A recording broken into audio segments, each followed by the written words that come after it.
Estamos retornando aqui com a continuação do nosso estudo. Estamos falando sobre vivendo no amor de Deus, a ideia de práticas espirituais, de disciplinas espirituais, dentro de um contexto de uma perspectiva relacional. Por isso, a ideia de vivendo dentro do amor de Deus. Creio que a melhor maneira, a maneira mais coerente com a história bíblica de pensar nessas disciplinas espirituais é dentro dessa perspectiva relacional. Quando pensamos através dessa perspectiva, então não se reduz a simples responsabilidades ou tarefas a serem feitas, mas mecanismos, maneiras de aperfeiçoar ou de melhorar a nossa intimidade com Deus, nosso relacionamento, a nossa maturidade em relacionar com Deus, com o outro, como uma comunidade. Então, essa ênfase relacional, creio que soma a uma motivação maior, ao invés de pensar numa lista de tarefas ou responsabilidades a serem feitas, mas de sim uma maneira a desenvolver um relacionamento mais íntimo, mais uma vez, com Deus e com o outro. Na verdade, podemos pensar em relacionamentos quase que com quatro pontos interconectados. Relacionamento com Deus, relacionamento um com o outro, relacionamento consigo mesmo e relacionamento com o nosso contexto. Pode ser o contexto de família, pode ser um contexto cultural, pode ser um contexto em termos de natureza, que vai ser nossa ênfase hoje. E sendo assim, quando esses pontos, quando há conflito ou problema em um desses pontos, por serem conectados, há uma dificuldade entre todos. E por isso que creio que quando Jesus foi perguntado qual que é o maior mandamento, ele enfatiza, ele resume em dois, a ideia de amor a Deus e relacionamento um com o outro, amor um com o outro. Mas está implícito aí, na minha opinião, esses 4 pontos que eu estou tentando enfatizar hoje e que vamos notar em especial um ponto hoje na natureza. Então, deixa eu ver se eu compartilho a minha tela aqui para dar continuidade à nossa aula. Dá para ver aí, Fábio, bem? E aí, lembrando os irmãos, se tiver algum comentário, alguma pergunta, né, clique aí na mãozinha, porque do jeito que a minha tela está aqui, fazendo assim, você aparece no topo da minha tela aqui, caso contrário, fica difícil eu saber quem está querendo fazer um comentário ou pergunta. Então, deixa eu centralizar aqui um pouco mais. Então, a ideia de vivendo o amor de Deus. Hoje, vamos falar sobre natureza. Temos falado até então, deixa eu voltar aqui e lembrar, estamos na lição 8. Até então, falamos sobre a ideia de pensar em disciplinas espirituais dentro de um contexto relacional, nossa primeira aula. Falamos sobre a ideia de escrituras, de oração, a importância em nossos relacionamentos, isto é uma prática espiritual, quando nos relacionamos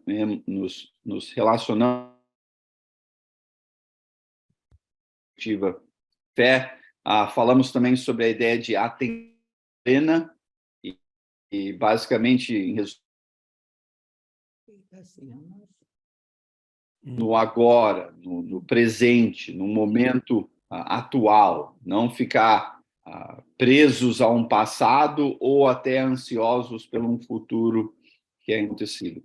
Falamos também sobre a ideia do descanso sabático, falamos sobre experiências de vida que pus em ordem separada. Vamos falar sobre natureza hoje, e aí vamos falar sobre serviço semana que vem. Então, deixa eu voltar lá à nossa lição 8. Sempre lembrando de Deus. Quase lá aqui. Então, hoje vamos falar sobre a ideia de natureza. Precisamos começar em Gênesis, né, com a criação, a história da criação. A história da criação em Gênesis 1 e 2 enfatiza algo importante sobre o Criador. A criação reflete algo sobre o Criador.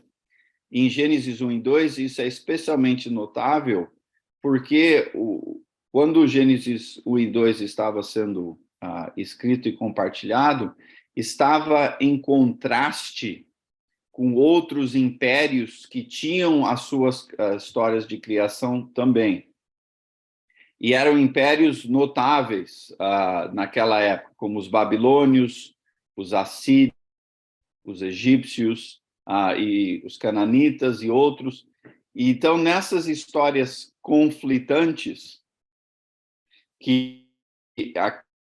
das histórias, as histórias de criação servem para um passado em comum a um grupo de pessoas.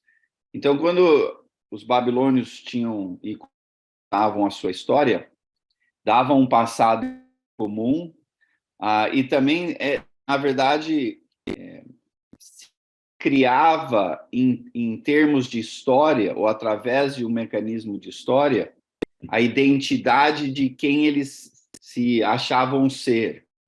E a criação tinha os seus deuses, e os seus deuses criavam justificativas para ser da maneira qual era, com suas diferenças de classes sociais, a sua forma de governo, a sua justiça, a sua legislação. Então, a história de criação é importante. E em contraste com isso, a história de criação em Gênesis, explica algo muito importante sobre quem é Deus e qual a visão que Deus tinha em mente para a criação. Então, se você lembra, em resumo, já enfatizamos Gênesis de vários ângulos nessas nossas lições que temos ensinado desde a pandemia. Se você lembra, em resumo, Gênesis começa com Deus criando os céus e a terra, e essa realidade física aqui, qual é chamada de a Terra, se em caos, com escuridão e água e tempestade, e é algo caótico, e é a presença de Deus, o Espírito de Deus pairando sobre esse caos que começa um processo transformativo rumo a uma criação, rumo a algo alcançado no final dos 7 dias. E a presença de Deus é algo que não demanda uma guerra, um conflito, uma batalha. Simples presença é transformativa.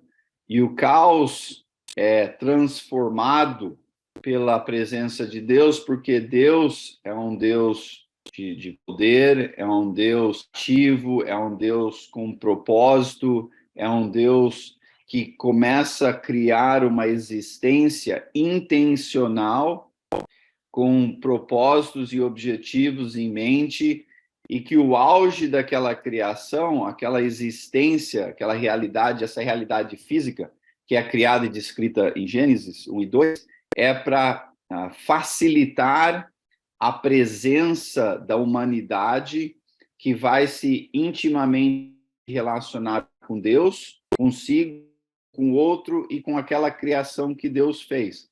Porque não eram para eles simplesmente estar no jardim, era para eles continuar aquela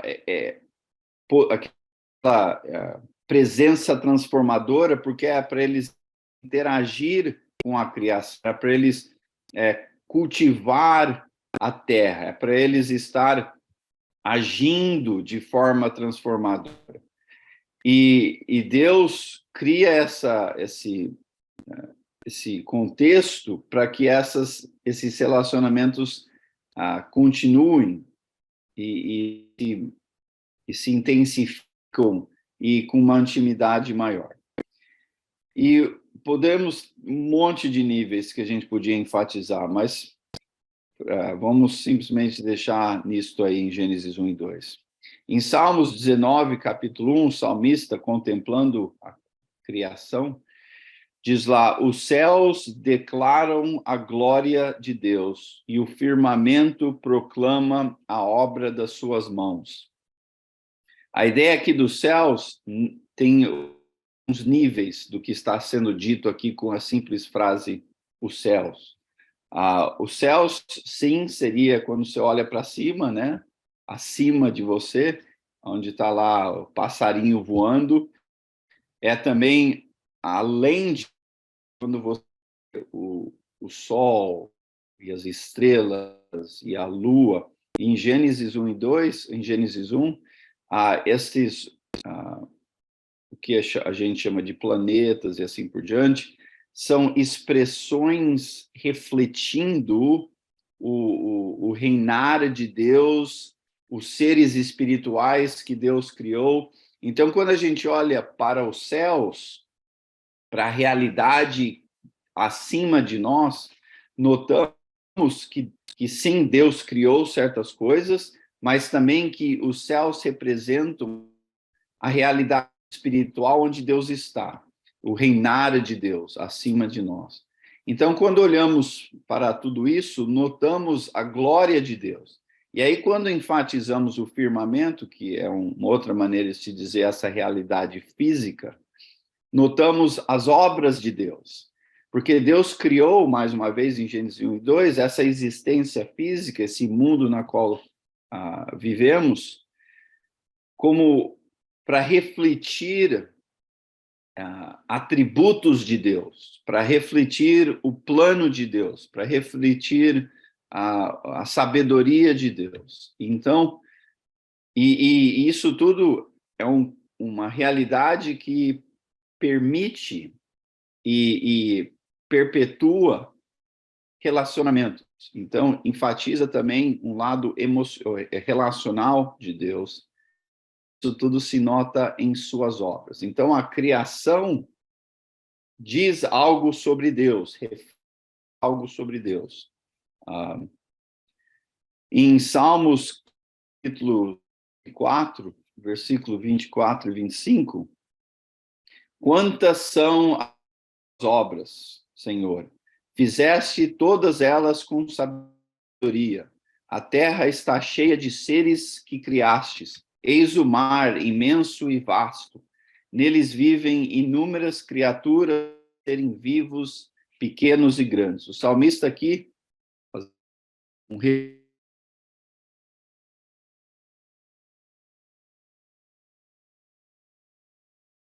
algo sobre Deus, que as suas obras refletem o senhorio de Deus e também refletem a sabedoria de Deus para criar, organizar, criar, implementar e organizar esta existência, este mundo nosso. Em 1 Crônicas, capítulo 16, versículo 31 a 33, diz lá: os céus e a terra também servem para proclamar, os céus e a terra, eu estou dizendo isso, os céus e a terra servem para proclamar às nações que Deus é quem verdadeiramente reina sobre o mundo, porque cada nação, mais uma vez, tinha o seu governo, e cada governo tinha a sua religião, cada grupo de pessoas ali tinha a sua religião, que era conectado com o governar do governo. Porque os seus deuses, e cada religião tinha os seus deuses, que criava, que era a justificativa de por que aquela nação era daquela maneira, organizada. E cada história lá tinha que os seus deuses eram melhor que os deuses da nação vizinha. No entanto, em Primícias, lemos, começando aqui, que os céus se alegrem e a terra exulte, e diga-se entre as nações: o Senhor reina. Ressoe o mar e tudo que nele existe, exultem os campos e tudo que neles há. Então as árvores da floresta cantarão de alegria, cantarão diante do Senhor, pois ele vem julgar a terra. Rendam graças ao Senhor, pois ele é bom, o seu amor dura para sempre. Então, quem reina nesse mundo? Deus. Por quê? Porque a história bíblica enfatiza que Deus, este Deus, criou o mundo. E se este Deus criou o mundo, reina esta realidade. E sendo que ele reina esta realidade, as suas obras exclamam isto, enfatizam isto, concluem isto. E que bom que este Deus é um Deus de amor, é um Deus que é cheio de graça, é um Deus que é bom. E como sabemos disso? Pela qualidade da criação. Infelizmente, temos feito uma bagunça dessa qualidade, mas a criação mostra que é um Deus bom, ou pelo menos é para mostrar que é um Deus bom. Infelizmente, temos bagunçado tudo isso. A criação, sendo então uma revelação das qualidades de Deus, que testificam a sua glória e o poder, podemos então, através da natureza, experimentar esta presença de Deus. Podemos desfrutar das qualidades de Deus através da sua criação. As suas obras refletindo Deus, ao presenciar a natureza, podemos sentir a beleza, a harmonia, a criatividade de Deus. Isso tudo graças à oportunidade da natureza. Então, a natureza está para criar esta oportunidade, ou cria esta oportunidade. Por exemplo, em Romanos, capítulo 1, Paulo, escrevendo esta carta aqui, ele vai enfatizar que tanto os judeus, pela direta interação que Deus teve com eles, assim como os gentios, pela indireta interação que Deus teve com eles, nenhum nem outro grupo tem a desculpa de não conhecer Deus, em níveis diferentes de conhecimento, mas ambos, ou em outras palavras, toda a humanidade teve e tem ainda hoje a oportunidade de conhecer Deus. Aqui ele enfatiza em específico os não-judeus, ou então chamados os gentios, começando no versículo 18. Portanto, a ira de Deus é revelada dos céus contra toda a impiedade e injustiça dos homens que suprimem a verdade pela justiça. Pois o que Deus se pode conhecer é manifesto entre eles, porque Deus lhe manifestou. Como que Deus se manifestou? Pois desde a criação do mundo, os atributos invisíveis de Deus, seu poder e sua natureza divina têm sido vistos claramente, sendo compreendidos por meio das coisas criadas, de forma que tais homens são indesculpáveis, porque tendo conhecido a Deus, não os glorificaram como Deus, nem lhes renderam graças, mas os seus pensamentos se tornaram fúteis, e o coração insensato deles obscureceu.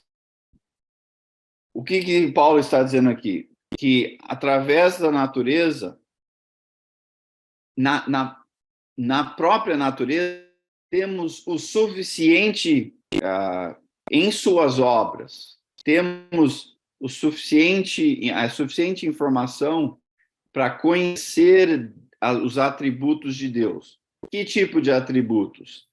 De que Deus é poderoso, de que Deus é eterno, de que a natureza foi criada por algo de fora, divino, algo do natural. Maneira como podemos falar isso sobre sobrenatural. Além do natural, se criou a natureza.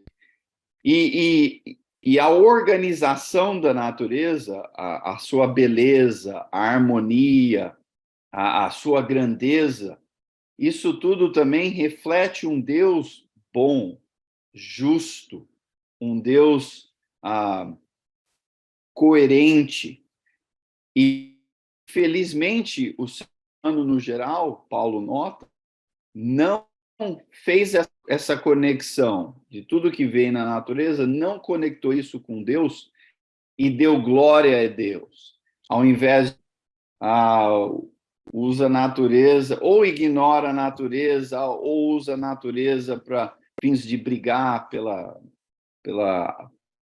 algum canto ali da geografia, por causa de água ou por causa de uma árvore. Quer dizer, o ser humano não notou a natureza e não notou a natureza, porém não conectou aquelas obras com a grandeza de um Deus, deste Deus. E, infelizmente, isso teve consequências. E a eventual conclusão de Paulo, tanto para os judeus que tiveram uma interação mais específica de Deus, ou para o restante, os não-judeus, os gentios, todos falharam, pecaram e necessitam da graça de Deus. E essa é a eventual conclusão. Mas aqui Paulo deixa claro que as obras de Deus na natureza têm também este poder de refletir os atributos de Deus. Salmos 24, versículo 1 e 2, do Senhor é a terra e tudo o que nele existe, o mundo o mundo e nele vivem, pois foi ele quem fundou-a sobre os mares e firmou sobre as águas. Então, Deus, quem criou, o dono da criação. O Criador é o dono da sua criação.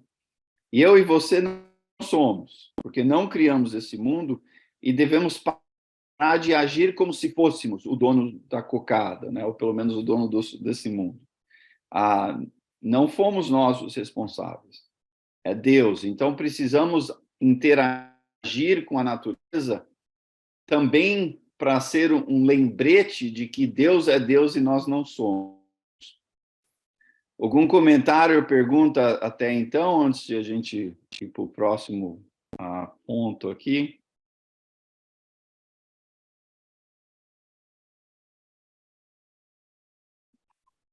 Fábio, vai lá.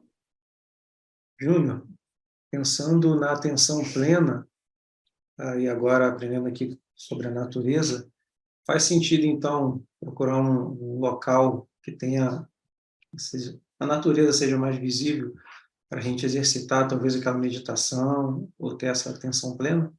Sim, inclusive você já está indo mais para frente na nossa tarefa aqui, mas não, é um bom ponto.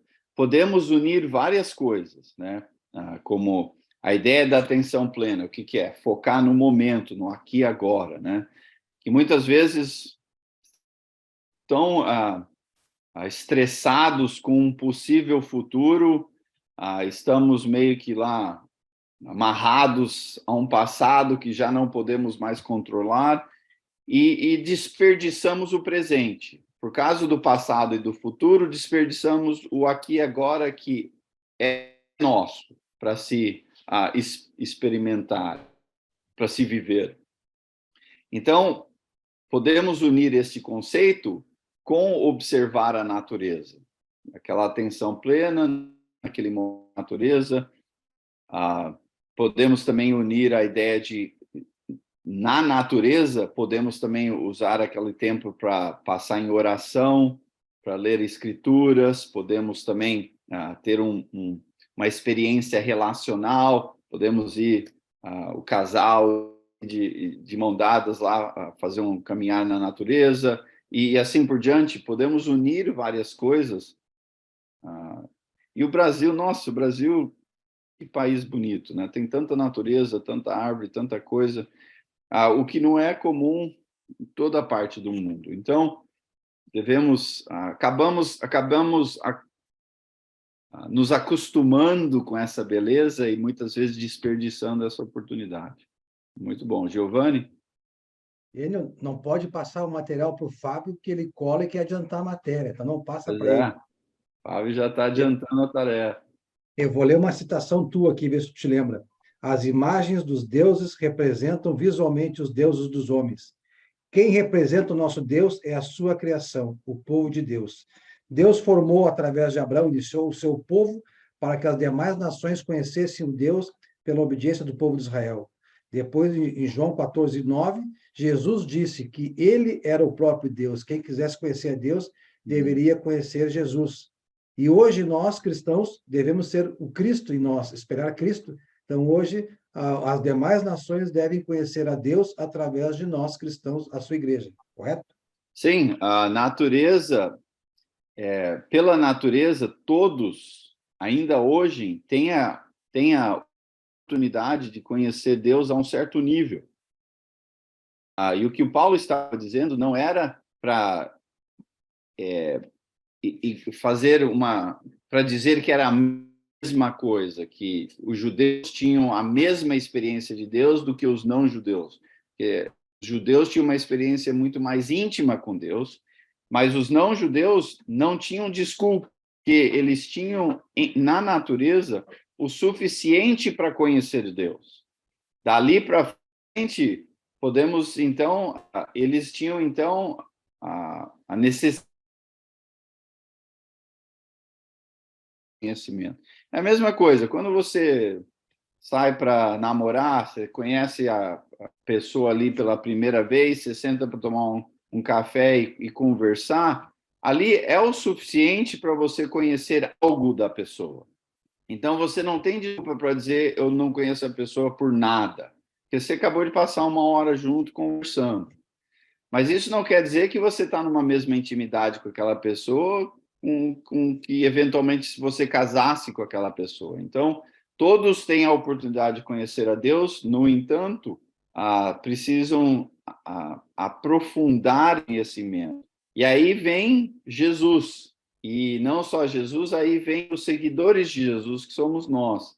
E através de nós que conhecemos Jesus, ao interagir com o mundo que conhece Deus até um certo nível, através da Bíblia, da igreja, eles podem ter uma oportunidade de conhecer Deus de forma mais íntima, que é o ponto que você está fazendo. Muito bem, Renato? Mauro Júnior, mas o que a ciência ensina, né, que nós somos fruto de evoluções, né, que essa natureza foi criada devido a várias coisas aí técnicas, digamos. Aí fica confuso. Aí fica muito, muito, muito confuso você chegar e mostrar para uma pessoa desse jeito, entendeu? Sim. Lá em Atos 15, que eu gosto muito dessa passagem, Atos 14, 16, quando Paulo está lá junto com Barnabé em Cônio, quando ele faz aquele milagre, não, já está em lista. Quando ele faz aquela cura que eles queriam sacrificar, e Paulo fala no versículo 16, o qual, nas gerações passadas, permitiu que todos os povos andassem nos seus próprios caminhos. Contudo, não se deixou ficar sem testemunho de si mesmo, fazendo bem, dando-vos chuva de estações frutíferas, enchendo o vosso coração de fartura e de alegria. Aí, ao 18, dizendo isso ainda com dificuldade que impediu as multidões, entendeu? Sim. É difícil, esses dois pontos que eu levantei, né? Que o mundo aí fica dizendo que é tudo uma evolução, e também porque no passado Deus permitiu, né, que acontecesse tudo isso. Aí eu junto com aquela passagem de João 14, que aí vem no singular, Jesus dizendo, eu sou o caminho, eu sou a verdade. Tá bom. Bom ponto. Infelizmente, a teoria da evolução, para começar, é muitas vezes apresentada como absoluta, como se não fosse mais uma teoria. A maneira, na minha opinião, isso aqui é opinião, né? O Deus que criou. Porque se não tem a evolução como uma alternativa, se tem o que então? E, na minha opinião, muitos não querem aceitar a ideia de um criador, porque se há uma força atrás da criação, se precisamos aí, então, perguntar que força é essa e por que há essa força aí, né? E chamamos essa ideia de Deus, e aí, o que esse Deus quer e por que nos criou? E aí você começa a fazer perguntas que têm a ver com a sua existência e que têm a ver com a maneira qual você vive, que tem a ver, então, a maneira como criamos e tratamos a ideia de comunidade e governo, porque até no Velho Testamento, cada grupo de pessoas, cada império tinha as suas histórias, e se justificava como aquele império é. E se a gente for aceitar que hoje, se há um criador atrás da criação, vai ter que se começar a perguntar e por que eu sou assim, por que você é assado, e como que eu devo ser, e como que Deus quer que eu seja. E esse tipo de pergunta cria bastante, deixa o pessoal meio com a pulga atrás da orelha e não querem contemplar isto, e então se tem uma alternativa. Inclusive, a ideia de algo além de Deus teve ganhou mais atenção, especialmente numa época onde a sociedade, no geral, estava bem descrédula da ideia de religião, porque a religião tinha sido... muitos tinham usado a religião para ser abusivos, para justificar opressão e assim por diante. Então, por causa disso, a ideia... pessoas começaram, a gente tem que ir para uma outra direção, e uma maneira de se dessa religiosidade é de começar a criar alternativas. E a ideia de, talvez não é o Deus dessa religião que tem sido abusiva, do que ter que nos conectar com isso, a gente pode criar uma alternativa. E a maneira pela qual eles falam da evolução, eles descrevem a necessidade de uma força que guia esse processo. Eles dizem isso como processo evolutivo, mas eles deixam de forma bem abstrata, porque um processo, força, um negócio meio que matemático que vai meio que aí acontecendo, não exige uma contemplação do meu ser, das decisões que eu estou fazendo, de como que eu estou tratando as pessoas. Então, deixa o negócio mais assim, sem ter que contemplar moralidade. A teoria da evolução tem grandes inconsistências, mas assim, inconsistências imensas na teoria. Mas essas inconsistências são raramente ensinadas na escola, ou se são notadas, se passa por cima de que atualmente se assume isso, mas isso está sendo desenvolvido, e aqui está algumas ideias que é possível, mas as pessoas que estão lá no fervo disso, eles sabem dessas inconsistências, mas isso tudo não se traduz no dia a dia aí, porque, mais uma vez, qual que é a alternativa? É Deus, e a sociedade, no geral, não está interessada nisso.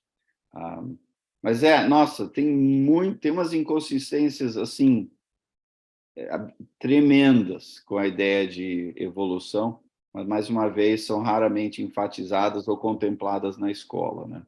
Então, nossos assim, num mundo onde, sim, claro, todo mundo acredita, está tudo se resolvido, e não está, mas é aparentado que está. Então, dá essa ilusão.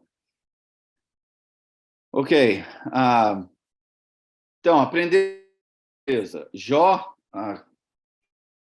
seus amigos, se você lembra dessa história, Jó e os seus amigos a interação deles é para tentar entender e explicar e justificar o sofrimento que está acontecendo com Jó, em específico, e de forma mais abrangente, por que há sofrimento no mundo, que Deus está em controle. Se Deus é bom, Deus é justo, Deus é misericordioso, e Deus está em controle, por que se há um mundo de sofrimento?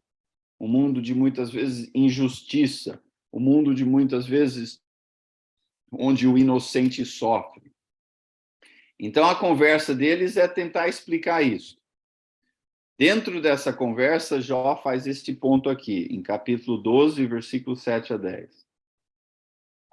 Perguntem, porém, aos animais, e eles o ensinarão, e às aves do céu, e elas lhe contarão. Fale com a terra, e ela o instruirá. Deixe que os peixes do mar o informem. Quem de todos eles ignora que a mão do Senhor fez isso? Em sua mão está a vida de cada criatura e o fôlego de toda a humanidade. O Jó aqui está tentando enfatizar de que a ideia de que Deus é supremo, todo mundo sabe, ou pelo menos todo mundo devia saber. Quem presta atenção na natureza vai aprender uma lição muito importante da natureza, de que Deus é Deus, que Deus é o Criador. É como se está personificando a experiência, como se você pudesse conversar com os animais, você sentar lá e conversar com o seu cachorro Bilu. Ô, Bilu, conta para mim aí o que você sabe de Deus. Ou se pegar o passarinho lá e senta aí, conta para mim o que você sabe de Deus, ou com os peixes.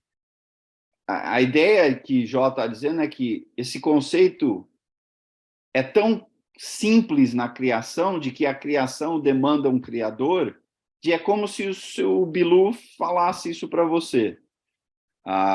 E ele usa isso de forma até meio que exagerada. Quem que não sabe que Deus criou tudo isso? Os animais sabem. Será que nós não sabemos? Então, nós que é para ser, vamos dizer assim, os mais inteligentes da criação, muitas vezes nós somos os mais capacitados a nos enrolar, a nos enganar e enganar um ao outro. Porque os próprios animais, a criação, obviamente, sabe que foi criada. Qualquer obra, se você pudesse conversar com a sua casa, obviamente, ia saber que foi criada. Se você conseguisse conversar com o seu carro ia te falar, é claro que eu fui criado. Se você fosse conversar com o seu telefone, bem, hoje em dia você pode. Talvez pergunta para o seu telefone aí. É claro que algo criou, mas muitas vezes quando a gente interage com a criação, a gente não para aprender que a criação teve um criador. Então, de acordo com Jó, a criação está nos ensinando, ou está tentando nos ensinar. Algo que seria talvez importante parar aqui e refletir é se vamos considerar a natureza como nossa professora, e estamos sentados ali para aprender algumas lições, que lições a natureza está tentando nos ensinar? Além de que a criação exige um criador. Alguma ideia, alguma possibilidade? Quais outras lições podemos aprender ao observar a criação? Ô, Júnior, Oi? Como você falou aí, se você admite que tem um criador, né? Aí você vai ter que obedecer ao manual do criador. Aí é melhor, eu passo isso com meus filhos, né? Vamos desclassificar Deus, que aí cada um faz o que quer da sua vida, entendeu? E o que a natureza faz? A natureza, ela obedece. Você não vê que é um passarinho que é do dia, quando clareia, ele sai para passear, para comer. Quando vai anoitecer, ele já está procurando o lugar dele. Ó a obediência. Ó a obediência como a natureza obedece, né? Olha o sol, com todo o poder dele, ele sai do caminho dele? Uhum. Ele sai, ele se retarda? Não, hoje está bom aqui em Salvador, Renato está trabalhando aqui, vou castigar mais Renato aqui. Renato tem muito tempo que não trabalha. Não! É isso que está nos faltando. Você falou, por que tem tanta miséria, que tem muita coisa? Desobediência. Uhum. É desobediência que nos levou a tudo isso. Sim. E, infelizmente, a natureza também tem sido impactada por isso. De acordo com, por exemplo, em Apocalipse, do outro lado, né, de quando Deus vai recriar a terra e os céus, né, que é a imagem usada ali, ele ilustra de que nessa realidade o leão vai comer grama como se fosse o bode, né, a cobra vai brincar com a criança. Em outras palavras, até a própria criação, infelizmente, tem sido tem havido um transbordar dessa bagunça nossa que nós criamos, onde até a natureza ocasionalmente age de forma errada. No entanto, no geral, que nem você está notando, não se precisa falar para o passarinho agir de uma certa maneira. Não se precisa dizer para o peixe agir de uma certa maneira, porque está embutido neles obedecer o que o Criador fez. Quando há exceções a isso, é sempre alguém vai sofrer alguém, né? Um animal vai comer o outro, um animal vai transmitir doença, né, para o outro e assim por diante. Mas nós, os animais, com exceções, agem de forma errada, ou além do seu propósito de criação. Nós, com consistência, agimos assim. Nós insistimos a agir de forma além do que fomos criados para ser. E quando fazemos isso, bem-vindo à bagunça do mundo. Tragédia, misericórdia, injustiça, violência, racismo, e é uma bagunça sem fim. E se você aceita uma história de criação, que não há um criador, que é algo que veio do nada, que não tem nem pé nem cabeça, que não há propósito, que não há direção, que não há força, não há um porquê, como é a ideia da evolução, aí cada um faz o que quer, a maioria decide, o que uma sociedade quer fazer, beleza, a outra sociedade coisa diferente. Leis, legislação, isso tudo é meio que depende do que cada um quer fazer e que a maioria quer aceitar. Cada um faz o que quer e infelizmente, essa perspectiva é bem atraente ao ser humano. Queremos fazer o que cada um quer fazer, indiferente das consequências, onde, no geral, os animais não têm esse problema, com algumas exceções, e até essas exceções são por causa do pecado. Acho que o Giovanni e aí depois meu pai. Irmão, começou uma linha de raciocínio falando por que uma pessoa boa sofre, né? E deu o exemplo de Jó, aí a resposta está na natureza, né? Devemos aprender com a natureza, pois é a vontade do Pai. Muitas pessoas perguntam isso no mundo, eu até me perguntava, mas hoje estou tranquilo. Realmente tudo acontece pela supremacia da vontade de Deus. E hoje eu vejo essa questão de irmãos sofrendo com câncer, com problemas, até o próprio Jó, se fosse o caso viesse para os dias de hoje, além de ser da vontade do Pai, ele quer nos ensinar com isso, penso eu. Se o irmão está com câncer, o que ele quer dos irmãos? Oração, misericórdia, amor, nesse sentido. Não é só as pessoas ruins que sofrem. Deus, a vontade do Pai não pode ser questionada. Nós temos que aprender o que ele quer daquela lição, né? Muitas vezes até nós perdemos o irmão com câncer aqui e nós tivemos a oportunidade de aprender. Alguns aprenderam, outros não. De ajudá-lo, de fazer comida para ele, de levar ao hospital e etc. Então, é por esse lado. E quando tu falou que a natureza da resposta, a natureza anda naturalmente conforme a vontade de Deus e não há questionamentos, né? O cachorro, os animais não questionam Deus do ciclo natural. Seria isso? Sim, os animais, quando agem além do que eu creio que para fazer, não é nem por questionamento, é sim por consequência da bagunça que criamos e da necessidade deles sobreviverem. Mas o ser humano faz isso muitas vezes coisa errada por simples prazer de fazer coisa errada, né? E é bem trágico o mundo que temos criado com essa... Cada um faz o que quer. Meu pai está com um comentário, pergunta? Sim, uma lição que nós podemos aprender e devemos aprender com a natureza é que o Criador é soberano, perfeito, poderoso, único digno de ser obedecido e seguido, e de que ele é o todo sábio, a sabedoria dele é perfeita, o que se nota na perfeição da criação. O ser humano precisa aprender a dar a Deus a divina, a significância devida a ele, os atributos devidos a ele, como sendo o soberano governador de tudo. Sim, muito bom. A soberania de Deus, o poder de Deus, a criação, a habilidade criativa de Deus, o poder de criação. Uma coisa que é enfatizada de forma exclusiva referente a Deus na história é que Deus é o Criador. E se Deus é o Criador, ele é aonde vida começa, ele é a solução, ele é o propósito, ele é tudo que nós estamos buscando está em Deus. Só que, mais uma vez, o ser humano quer fazer o que quer,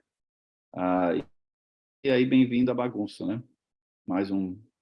O Júnior, ainda pegando um gancho, até mesmo no que você falou, se Deus, quer dizer, assumindo que é naturalmente, reconhecendo que Deus é todo-poderoso e soberano e perfeito e sábio, o que se nota na natureza, na criação da natureza, devemos aprender com ele tudo aquilo que precisamos saber. Aí a pergunta é, a gente aprende isso na natureza? Como você deixou bem claro, não. Ele veio aqui dar todas as respostas. Então, em Jesus, nós temos todas as respostas para tudo, reconhecendo que ele é o soberano. Mas, como você também já deixou bem claro, no livro de Romanos, capítulo 1, as pessoas passam a adorar a criatura e não o Criador. Então, passamos a obedecer a criatura e não o Criador. E tudo que nós precisamos saber do Criador perfeito, divino, sábio, é através de Jesus que o próprio Criador veio aqui nos ensinar. Sim, aí, por exemplo, em João, capítulo 1 a 5, enfatiza isso, né? Que Deus, que Cristo é a expressão mais íntima, mais completa de Deus, e na qual, em Cristo, temos o maior acesso a Deus. E que não só Jesus é a maneira de se conectar a Deus, Jesus, sendo Deus, foi através da expressão de Deus em Jesus que a criação se criou, que a criação foi criada, Porque diz aqui que no princípio era Deus, que estava com Deus, todas as coisas foram feitas por intermédio dele, e sem ele nada teria sido feito que foi feito. Então, de que Jesus é bem complexo o negócio. Ele é a expressão de Deus de forma física, mas também a criação do mundo físico. Então, Jesus vem de forma física para expressar a experiência. O que a natureza estava tentando expressar de forma limitada, Jesus vem expressar de forma mais completa, que é a idade e oportunidade de conhecer a Deus. Júnior, Oi. E o próprio Criador, né? Eu gostei que seu pai falou, né? Dessa potência toda de Deus, né? Do Criador, do soberano e governador também. E o próprio Deus disse: Esse é meu filho amado, a ele ouve. Sim, né, Deus, Mateus? o Criador, deu toda essa autoridade. Ele disse: A ele ouve. Sim. Bom, lá em Prossiga. Mateus 3, na história do batismo de Jesus, o salmista, em Salmos 95, 6-7, diz: Venham, adoremos prostrados e ajoelhamos diante do Senhor, o nosso Criador, pois Ele é o nosso Deus, e nós somos o povo do seu pastoreio, o rebanho que Ele conduz. E aqui no salmista está enfatizando que devemos adorar a Deus e podemos saber que Deus é nosso Deus porque Ele nos criou, porque Ele criou esse ambiente pela qual nós devemos estar presentes, estar vivenciando. Então, sendo isso todo o caso, como que podemos incorporar esta prática dentro de uma lista de práticas espirituais para continuar a desenvolver o nosso relacionamento com Deus, nosso relacionamento um com o outro, consigo, com a natureza? Então, creio que talvez de nós faz isso melhor que outros, talvez alguns nem tenham essa prática, de que podemos experimentar Deus através da sua criação, do Criador através da sua criação, Deus através da sua natureza. E seja intencional nisso, uma oportunidade de se fazer isto, uma tarefa, uma maneira de se ir e fazer isso, e tem várias outras. Muitos de vocês moram na praia, do lado aí, montanha, assim por diante. Rapaz, eu a praia aqui, se eu morasse com a praia, né, 10 minutos de casa, seria uma maneira que eu ia presenciar bastante natureza. Mas pense na sua geografia e tente esta semana tirar aí uma meia hora, 1 hora, talvez mais, se possível, para você ir de forma intencional para ter aquela atenção plena, aquele momento de natureza. O parque, lá em Curitiba, bem arborizado, tinha um monte de parques que você podia ir participar e passar a manhã lá, fazer um piquenique. Tem várias maneiras, mas tente presenciar e estar em natureza, pelo menos por uma meia hora essa semana, e momento. Pode ser várias coisas, mas uma sugestão é você tentar incorporar outras práticas. Você pode sentar ali naquele momento de natureza e simplesmente estar presente, observando o passarinho, a brisa, o mar, a areia, a água, fazendo uma caminhada, passando aquele tempo em oração, passando aquele tempo lendo a Bíblia. Você pode também experimentar aquele momento,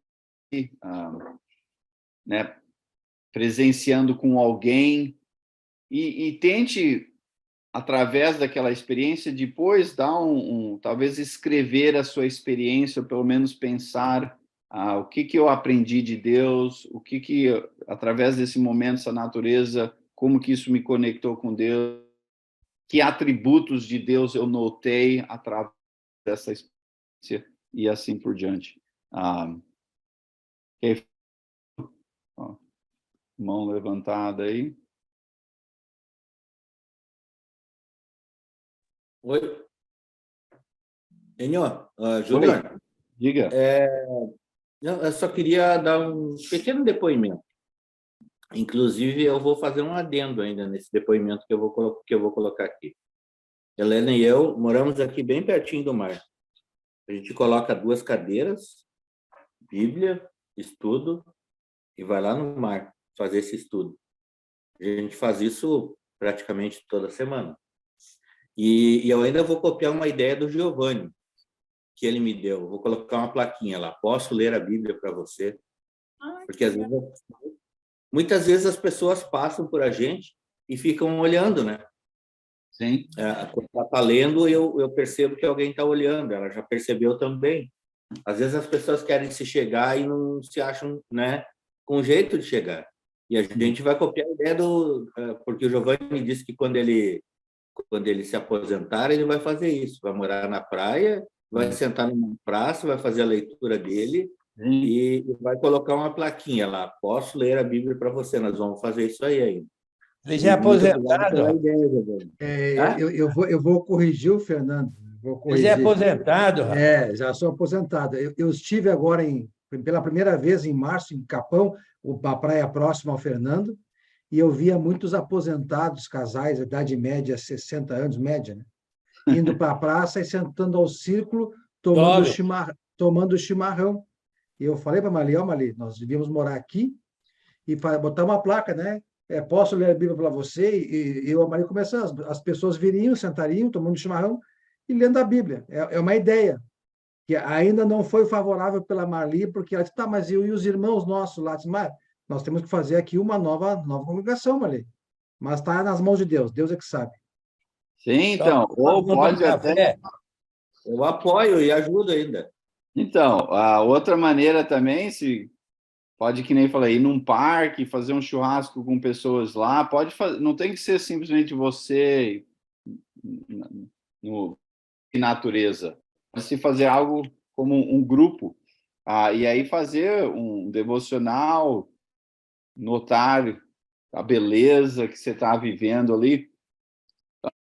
Infelizmente, quando você se acostuma com o que você vê todo dia, por exemplo, vocês que vivem na praia, né? Todo dia a mesma coisa, que bonito. Mas acho que muitas vezes a gente acaba perdendo aquele poder observativo de ser, nossa, que coisa bonita. Então, se você já tem essa experiência, te encorajo a tentar ver com olhos novos a situação. E se você não tem tido essa prática, um bom parque bonito aí para a sua casa, ou sei lá, até no Brasil não é muito difícil achar. Júnior, é impossível passar batido quando você vê uma lua, uma estrela do lado. Eu chamo a atenção de todo mundo, eu falo, olha que maravilha, olha como Deus é exibido, Ele está se mostrando, Ele está dizendo que está ali para a gente, um céu todo negro e aquela belezura toda. Eu não me contenho, eu extravaso, entendeu? É impossível passar batido, e eu vejo lua todo dia. Ótimo, bom. Não perca essa... Júnior, eu vou sugerir aos irmãos aí fazer um bivac. Um bivac é tu ir para um campo aberto só com uma mantinha e dormir lá olhando para o céu, mas tem que ser um tempo com o céu, as estrelas abertas, céu aberto. É um espetáculo. Então, olha lá, várias maneiras de se viver isso. Se você tem acesso fácil à natureza, tente incorporar isso como uma prática frequente. E que nem eu falei, toda essa lista aqui de disciplinas espirituais que estamos enfatizando, é interessante tentar todas elas de uma maneira ou outra, mas eventualmente você vai se achegar a algumas práticas que te encaixam melhor com a sua personalidade. Ótimo. A importância é ter a prática, ter o hábito, a desenvolver esta contínua ênfase em relacionamento com Deus e um com o outro. Então, se você, como tarefa, tente todas elas, mas gradativamente você vai tentando criar o hábito das práticas que te encaixam melhor com talvez a sua personalidade ou a sua geografia, o seu momento de vida aí. Que vem nós vamos falar sobre a ideia de servir. Qual que é o benefício, o propósito, a teologia, a prática de sermos pessoas que estão procurando servir um ao outro. Um comentário, a pergunta final? Júnior, eu vi uma live de um cientista que 40 anos, ele pregou sobre a evolução. E ele viu a última foto que o Hubble tirou, essa última foto que foi tirada, diz que foi uma foto a mais profunda que eles tiraram, que até diz que foi paga, ou a pessoa que queria, foi o americano que fez isso, e muitos cientistas descobriram e viram nisso que não há evolução, não houve mais existência de estrelas, não houve mais existência de planetas, que tudo foi criado de uma vez só. Há um grupo de cientistas que está entrando contra essas coisas agora da evolução, e foram atrás da evolução do macaco. O macaco não se evoluiu. Ficaram com o macaco durante 10 anos tentando ele falar uma palavra. Ele não falou. Nunca falou. Então, há vários... até vou mandar para você, Renato, o vídeo dele, você vai ver ele falar. Você vai gostar. Eles estão trabalhando agora contra isso. Não há evolução. Eles se encaixam, a Terra se encaixa certinho, até ele chama de o clique de Deus. E se você for pegar todos a separação, quando houve a Pangera, né? E agora eles se encaixam. E se fosse milhares e milhares de anos, como os evolucionistas falam, as bordas já tinham se desfeito. E não, elas se encaixam ainda. Quer dizer, o mundo não tem a idade que os evolucionistas falam que tem de bilhões e bilhões de anos. Não, a Terra é nova. Sabe? Eles estão entrando nisso. Nossa, é muito legal. Eu adorei assistir esse vídeo desse. Nem você e ele, notou... 40 anos, pregou sobre evolução, hein? Hoje ele não prega mais. E são várias inconsistências, né? Mas como eu notei por vários motivos, quando isso eventualmente começa no mundo acadêmico, aí quando o negócio vai eventualmente se tornando, vamos dizer assim, aceito de forma popular, aí nesse processo, muitas vezes, o que está sendo aceito de forma popular já está sendo no mundo acadêmico, mas até o negócio conectar, na minha opinião, eventualmente a ideia de evolução vai parar de ser aceita. Mas até chegar lá, a ciência vai para lá e para cá, o negócio vai de uma maneira ou outra. Mas ele está sendo escorraçado, né, na parte científica. Pelo menos esse brasileiro que está entrando para essa equipe aí, que são muitos cientistas que pararam com esse negócio, né? E eles estão sendo massacrados, né? Por causa disso, né? Sim. Mas eles estão provando que a palavra de Deus... É onde eles foram buscar, isso que eu queria terminar de falar. Onde que eles foram buscar tudo isso que eles estão vendo na ciência? É só a palavra de Deus que explica isso. É na Bíblia que explica. Que nem você falou lá no comecinho, né? Tudo foi feito através da palavra. Faça-se. Que o Big Bang nunca existiu. Tem cientista ficando louco de falar que o Big Bang nunca existiu, mas eles estão provando que o Big Bang nunca existiu. Isso, muito bom. Obrigado.